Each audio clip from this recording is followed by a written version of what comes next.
What's happening, guys?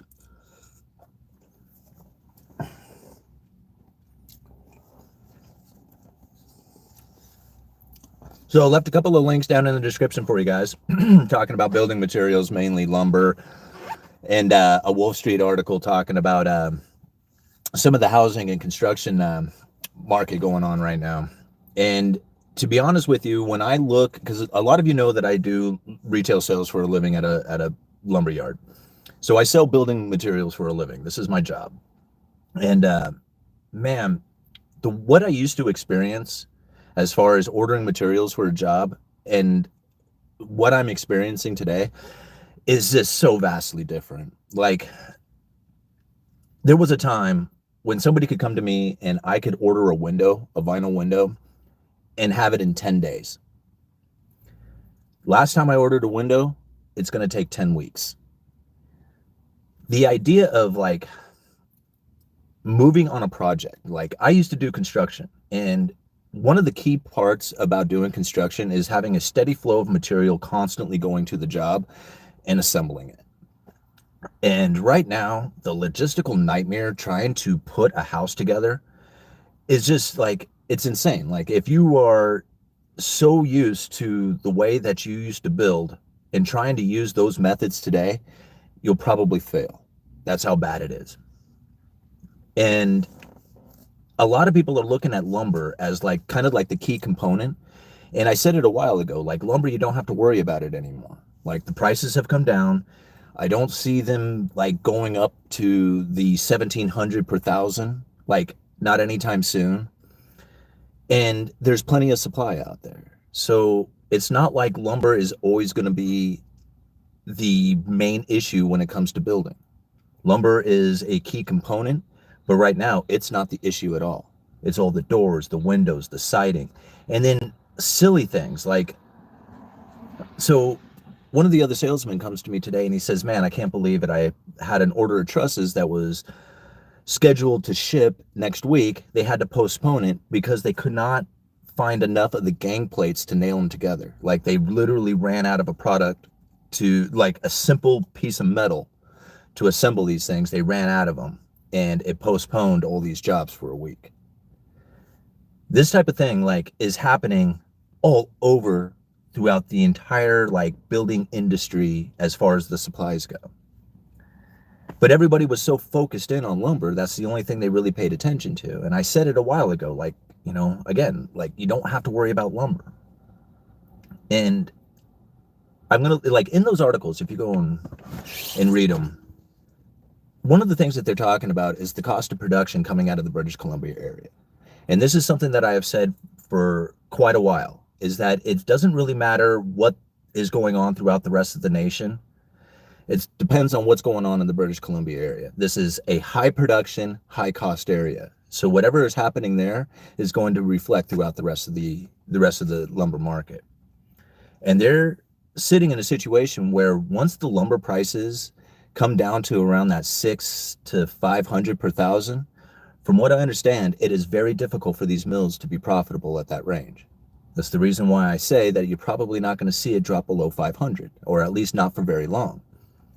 And then there is so much production, and the demand for it, although is high to try and building is difficult. So that really adds pressure to the sales as far as not as much sales taking place because of this logistical nightmare that goes with it. On top of that, here in November, British Columbia, or all of Canada, is going to get hit with an increase to the softwood tariffs. This is going to be even more burdensome on the British Columbia mills. So there's a lot of issues taking place inside of lumber right now. That is not what we experienced during the pandemic when the prices ran up. That was caused because of mill shutdowns. That was caused through inventory depletions. That was not the same situation that we're sitting in now. So the idea of running up to 1,000 per thousand again on the lumber futures just doesn't seem like it's, I mean, it could, but I just don't see that being in the realms of possibilities. I think it's probably going to end up being right around the 600 to 700 per thousand mark. And that's probably going to end up being around the norm. You know, right now we're retailing 2x4s for around $4. Last year, they were $13. So lumber prices have come down, and they've come down dramatically. Now would be the time that you would want to frame a house. But building, I can't imagine what that would be like. To have 10-week wait time on your windows, and then think about it. What if you wanted to change something about it? I mean, that's it. Like you're set. Like you've ordered the windows, there is no changing them now. So you got to go build the house now and conform to the window order that you have already placed. What do you guys want to talk about?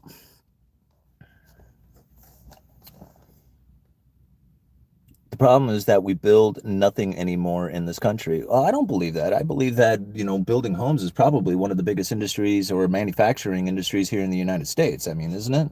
I mean, we build a lot of homes here. Well, at least we used to at one time. And you think about it, like all the product that generally goes into building a home is generally like an American-made product, like the doors, the windows, the siding, stuff like that.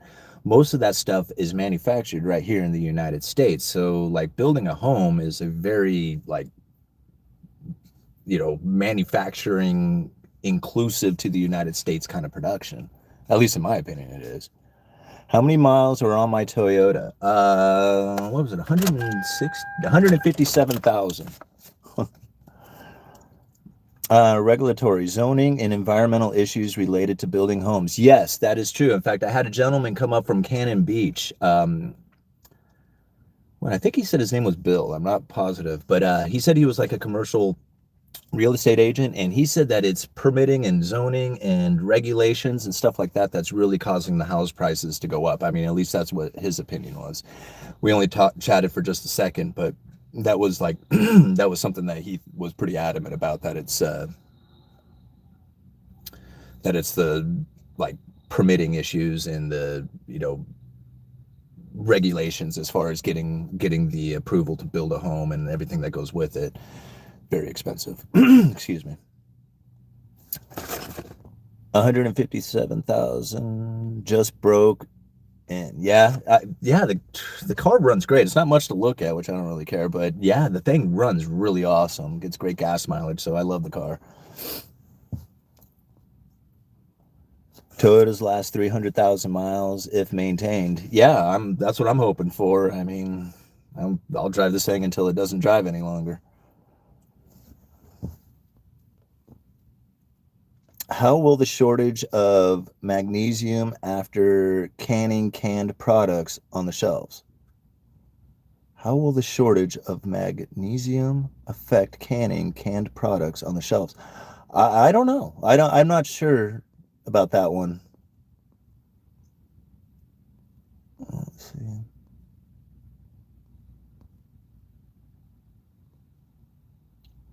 How do you see taper and QE playing out? Well, I see the Federal Reserve doing what they're doing right now, which is admitting that the inflation is going to be hotter and heavier or whatever than they expected.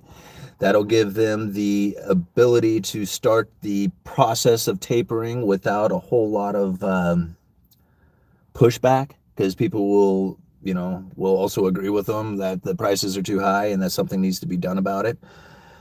So I would imagine there's probably going to be a lot of like Federal Reserve jawboning, credible threats, talking about the quantitative easing, tapering, and possible like future interest rate hikes.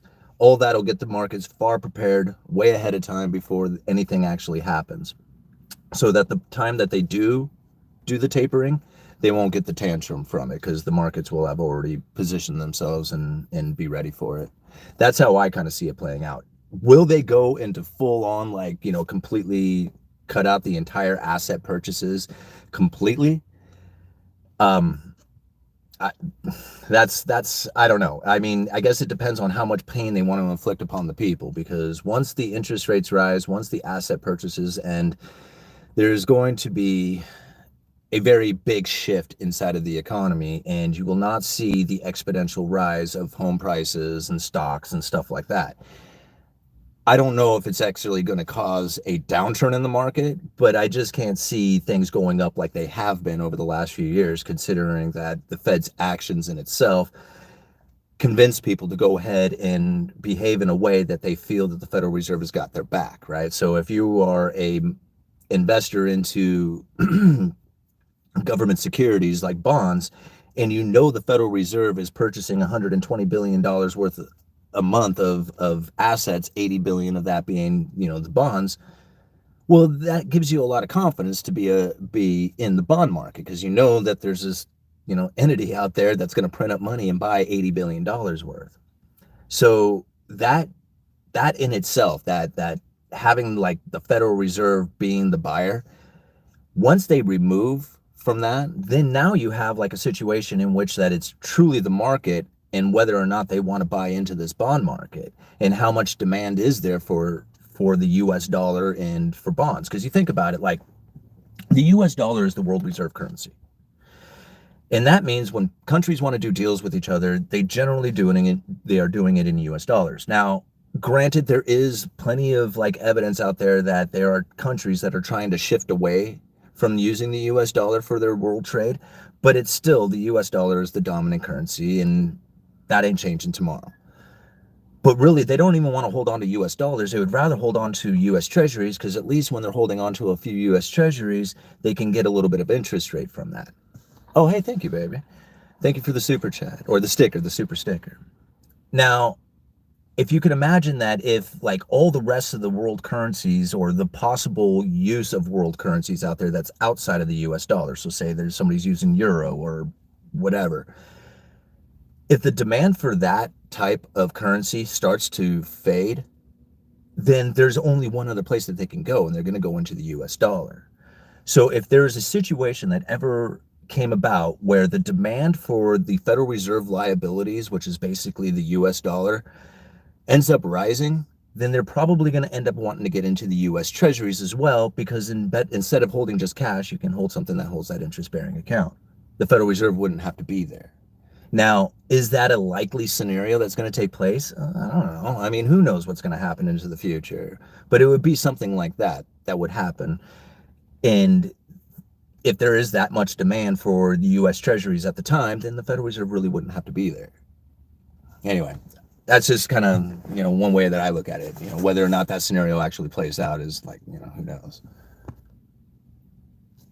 If lumber becomes an expensive item, do you think the Amish will gain more of the market? I'm from upstate New York, and I know a guy had roof rebuilt with Amish wood, and the Amish doing it. There's something interesting about like milling up your own lumber.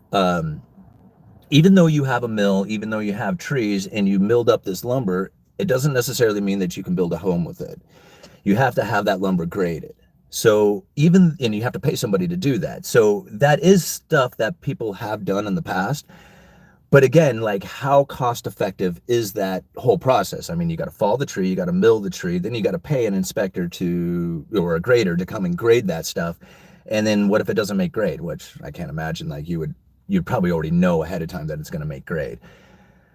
But those are the type of things that you have to kind of, think about. And then on top of that, once you are milling up your own lumber, it's not like you can incorporate that with other lumber that you're buying from the hardware or from the local lumber yard, because they're I would say they're trying to be very consistent with it. And a lot of times when you're milling up your own lumber, it's not really that consistent.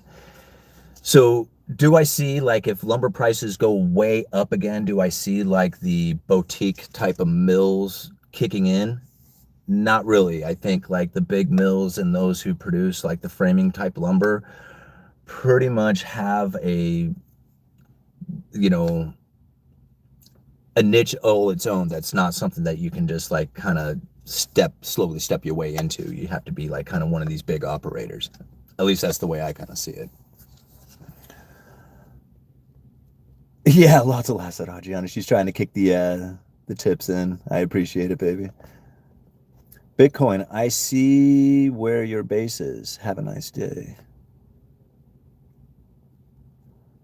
Let's see. Over here, very childish of you. Something, I guess these guys are joking around. Love this whole crew. Good luck. I do too. I absolutely love this channel, and you guys make it so much fun to hang out here and do this type of thing. Yeah. Yeah, I can't thank you enough. I mean, it's just amazing.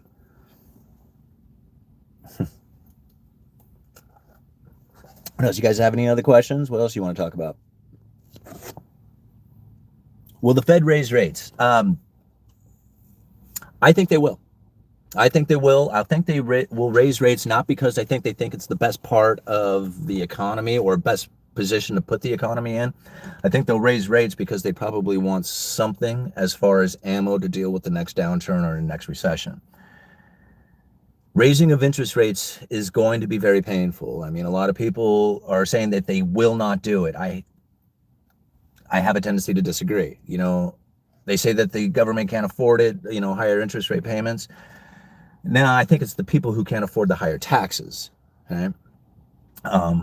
That's really what I think is probably going to be more of the issue. Raising the interest rates is going to start causing pain. How long it goes on for is anybody's guess. And now I feel that if they do not raise the rates high enough, then they will have to go into a negative interest rate when they go into the next downturn. The only problem is that the Federal Reserve is not really set up in such a way that they can go negative with their interest rates. At least not in the sense that the other central banks out there in the world have done it. And now, really what it's going to take is it's going to take the Federal Reserve to change their charter so that their Federal Reserve notes, not necessarily the notes, the liabilities, like the Federal Reserve liabilities, become legal tender. That means the Federal Reserve will be injecting money directly from the bank into the people's wallets. That little process right there is not technically legal right now. And so if you can't do that little mechanism, then you're not going to have a central bank digital currency. And if you don't have a central bank digital currency, then you're going to have a lot of cash in the system. And if you have a lot of cash in the system, then people will start pulling their money out in cash if you apply a negative interest rate to them. So that's where the whole pain issue is going to start taking place. Because if the Federal Reserve can raise the interest rates, inflict the pain, then the people will demand that Congress do something about it. And that's where the central bank digital currency will be like, here's your reward. This is what you need in order to drop the interest rates, to, spur the loans out there, to get people to borrow money to buy houses and cars and go on vacation and do everything else out there. But that's the problem with it is that there is no real legal way for the Federal Reserve to implement that central bank digital currency and take interest rates negative and directly inject that money into the people's wallets. They have to route it through government. That's why they buy all these treasuries, mortgage-backed securities, and the government is doing all the stimulus spending, right? That's where they call it like the difference between fiscal policy and monetary policy. Monetary policy is when the Federal Reserve drops interest rates to try and get the people to borrow money. Fiscal policy is when the government takes out a whole crap load of debt and does stimulus programs and hands out checks and whatever it is out there. And the Federal Reserve in turn buys up those U.S. treasuries. So that's where the question comes in. It was just like, how does the Federal Reserve be able to put the people in a position in which that they will demand that Congress do something about it? And what is it that they're going to do? They're going to issue that central bank digital currency. Thanks for the super chat. Who was that? Jeremy, thank you. Love watching your vids. Keep them up. Thank you. Yeah. Sometimes I feel like when I start to talk, I just kind of babble and I don't make sense. But, I don't know. I guess some of you guys kind of get it. Fed will monetize the bonds through the central bank digital currencies and create MMT monster of hyperinflation like no other. Yes, but how do they legally do that? That is the question about it, is that they don't legally have the charter to do that. Once the Federal Reserve does have that, once they get Congress to say, okay, yes, your liabilities are now legal tender and you can directly inject that money into the people's wallets. You do not have to route it through, buying of U.S. treasuries. That situation right there is, how do they get that? That will be the question.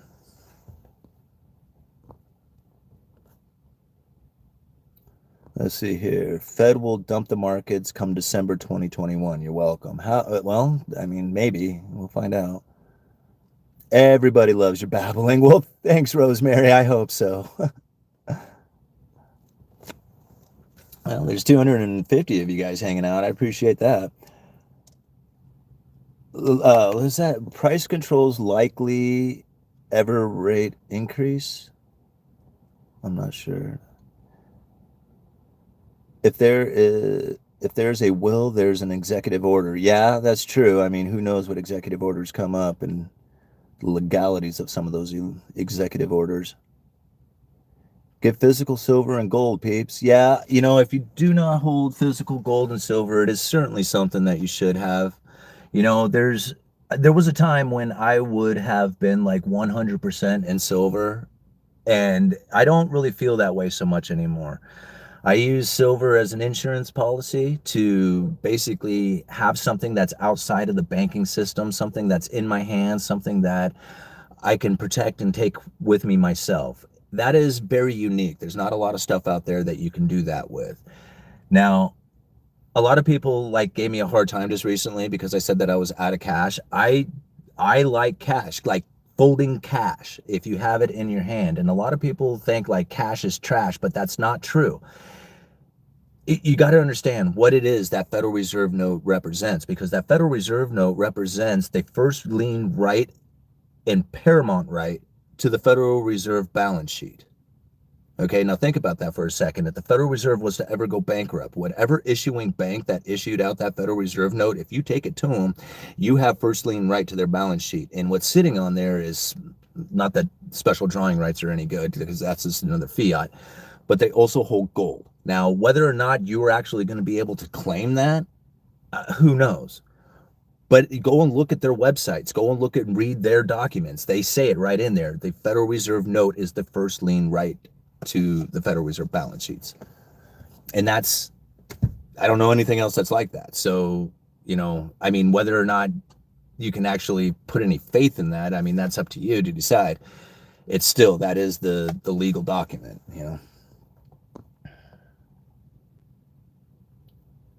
Pump crypto profits into precious metals. Yeah, I hold cryptos, I hold metals. I like cryptos too.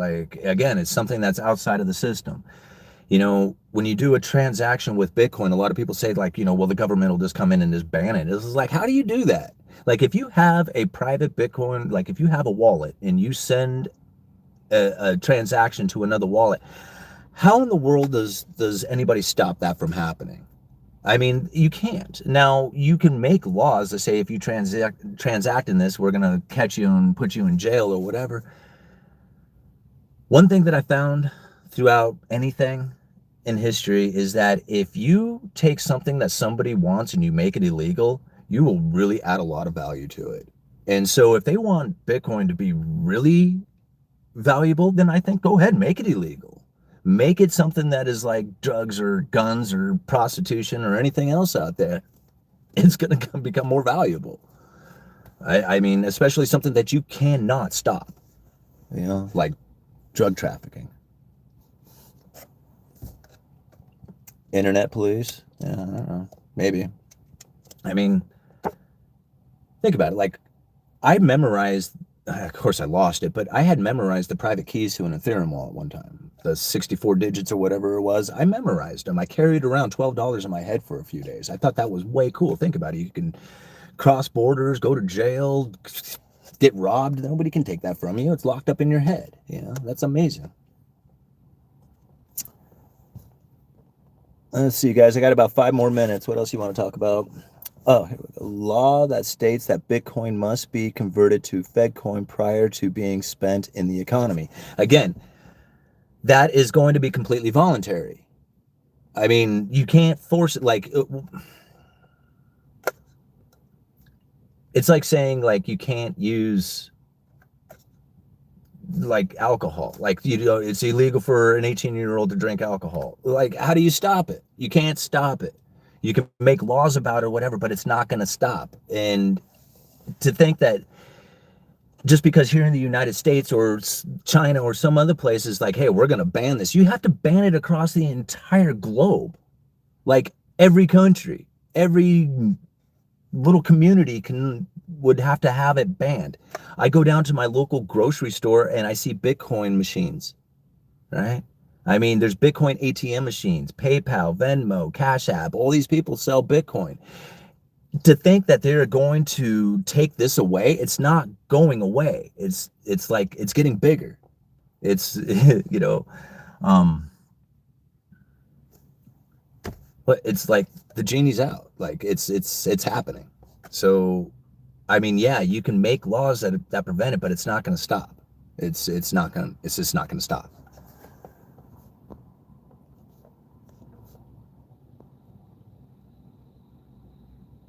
And the government is happy because they tax it. Yeah, probably, right? I mean, that would make a lot of sense.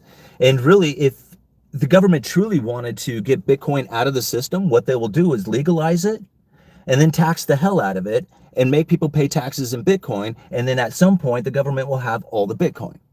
They will say, hey, you can use FedCoin, and the FedCoin can represent Bitcoin. You can either pay your taxes in Bitcoin or FedCoin. Which one would you rather do it in? And then people would end up paying their taxes in Bitcoin, and the government would just never relinquish it again. Now, if they were to do something like that, that would make all the remaining Bitcoin out there incredibly valuable because there would be less of it to go around, right? I mean, that's what I would think. So who knows? I mean, again, I just don't see him like taking Bitcoin to a point where people would be like, it would make it illegal for them to use it. If that was the case, then I can't imagine like all the online, banking systems like, PayPal and Venmo and all those guys, they wouldn't be in it. They would be like, no way, man.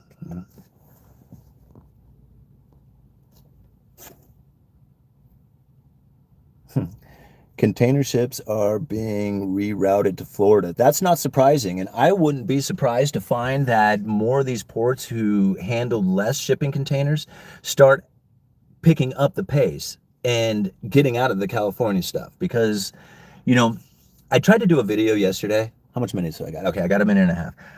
So I tried doing a video yesterday. It just didn't turn out very well. And I was talking about the issues down there in California as far as like, because what they're going to try and do now is charge the people who have a container there, like the firms that, are responsible for these containers. They're going to try and charge them $100 a day every day that these containers are sitting there. And, this is going to be like an incentive to try and get them to move these containers off of the port that much quicker. Now, they're limited on what kind of vehicles they can even go to pick up these things and the chassis that are available. So it's not like these firms or the owners or the people who are responsible for these containers, it's not like they don't want the container. I mean, this is ridiculous. They want the container. They want the stuff that's in it. And to say, well, if you leave it here for even one day, you're going to get charged $100. And every day that it's here, you're going to get charged $100. That frustration level would probably start to really get to the point of like, I'm not sure quite how to say it, but like you're doing this on purpose, right? And then if you start feeling that way, right, and you start feeling the pressure of government telling you that even though you want to do business, and even though we're going to fine you because you're not doing the business that we need you to, we're going to limit you on your capabilities of actually being able to perform that business. I mean, you think about that for a minute. It was just like, are you guys doing this on purpose? Do you really want me to just take my business someplace else? Because that's what I see taking place. Now, I can't tell you once the partnerships have shifted, how hard it is to rebuild those partnerships again, but you can really see it taking place. Like when it came to the lumber industry, the forest products industry, Canada, and I don't know if this has changed recently, but Canada was like the #1 exporter of forestry products. When the whole like tariffs and everything started kicking in and disrupting all the forest products out there, China gave the United States the finger on their forest products. They were like, you know what, we're not even interested in you guys anymore.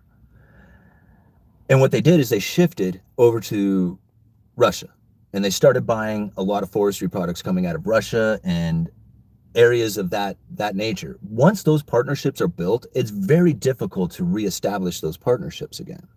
Like to say, hey, please buy my stuff again. They're like, no, we already got it someplace else. You know, that sort of thing is what's going to be taking place here pretty soon, right? The ports down there in California, they're no good. They're going to find ports somewhere that can take containers that are not as busy as the other ones, and they're going to start using those guys as their partnerships. Yeah. I mean, that's the type of thing that I see happening over the next year.